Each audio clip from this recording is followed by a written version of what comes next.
अगले दिन मोहनलाल मुखिया जी के घर पहुंच गया। मुखिया जी, जमींदार ने मेरी जमीन बेईमानी से हड़प ली है। कुछ समय पहले मैंने बीज खरीदने के लिए उससे कर्ज लिया था, जो मैं समय पर चुका नहीं पाया। इसी दौरान उसने मुझसे अंगूठा लगवा लिया और अब कह रहा है कि वह खेत उसका है। मोहनलाल, इस मामले में मैं तुम्हारी कोई मदद नहीं कर सकता, बल्कि मैं ही क्यों, गांव का कोई भी व्यक्ति तुम्हारी मदद नहीं करेगा। जमींदार बहुत दबंग है, सब लोग उससे बहुत डरते हैं। मैं चुप नहीं बैठूंगा। उसने मेरा खेत छीना है। एक किसान के लिए उसकी जमीन मां के समान होती है। इतना कहकर मोहनलाल सीधे केशव नगर राज्य की ओर चल पड़ा और राजा विक्रम के दरबार में जा पहुंचा। महाराज, जमींदार ने थोड़े से धन के बदले मेरा खेत हड़प लिया है। मैं एक गरीब किसान हूं, सालों से अपनी जमीन पर मेहनत कर रहा हूं। पिछले मौसम में फसल बर्बाद हो गई थी, इसलिए मजबूरी में मैंने जमींदार से थोड़ा सा कर्ज लिया। बीज लेते समय उसने मुझसे एक कागज पर अंगूठा भी लगवा लिया। अब वह कहता है कि खेत उसका है।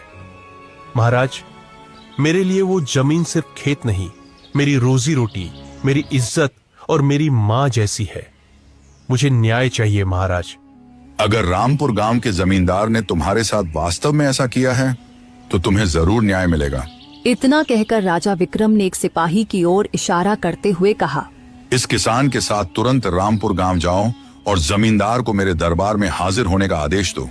अगर वह मना करे तो उसे जबरदस्ती गिरफ्तार करके लाया जाए। कुछ ही देर में जमींदार अपने साथी बलराम के साथ महल में हाजिर हो गया। क्यों, तुमने कुछ धन के लिए मोहनलाल का पूरा खेत अपने नाम कर लिया? महाराज, यह तो सरासर झूठ बोल रहा है। सच तो यह है कि कुछ अरसा पहले मोहनलाल ने खुद अपना खेत मुझे बेचा था। मैंने उसे बहुत सारा धन दिया था महाराज। उसने वादा किया था कि कुछ महीनों बाद वह खेत खाली कर देगा। जब मैं उसे उसका वादा याद दिलाने गया तो मोहनलाल खेत देने से ही मुकर गया। हाँ महाराज, जमींदार साहब सही कह रहे हैं, मैं भी उनके साथ ही था।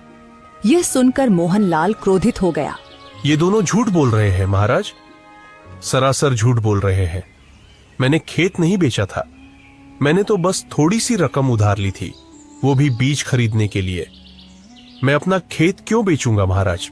कौन सच्चा है और कौन झूठा, इसका न्याय सिर्फ एक ही शर्त पर हो सकता है। कैसी शर्त महाराज? तुम गांव के 2 गवाह लेकर आओ जो जमींदार और बलराम के खिलाफ तुम्हारे पक्ष में गवाही दे सकें। अगर वे गवाही देंगे तो तुम सच्चे साबित हो जाओगे और तुम्हारी जमीन तुम्हें वापस कर दी जाएगी। और जमींदार, तुम भी ऐसे ही 2 गवाह लेकर आओ जिन्होंने मोहनलाल को खेत बेचते हुए देखा हो। जमींदार और बलराम वहां से चले गए। मोहनलाल भी गांव लौट आया और गांव के लोगों से मदद मांगने लगा, लेकिन जमींदार के डर से कोई भी मोहनलाल की मदद करने को तैयार नहीं हुआ। अगले दिन मोहनलाल उदास होकर राजा विक्रम के दरबार में खड़ा हुआ। महाराज, जमींदार का गांव में बहुत दबदबा है, इसलिए कोई भी मेरी सहायता नहीं कर रहा, न ही कोई मेरे पक्ष में गवाही देने को तैयार है। तभी जमींदार बलराम के साथ वहां पहुंच गया। उसके साथ मुखिया और बलिया भी थे। महाराज, यह मेरे गांव का मुखिया है।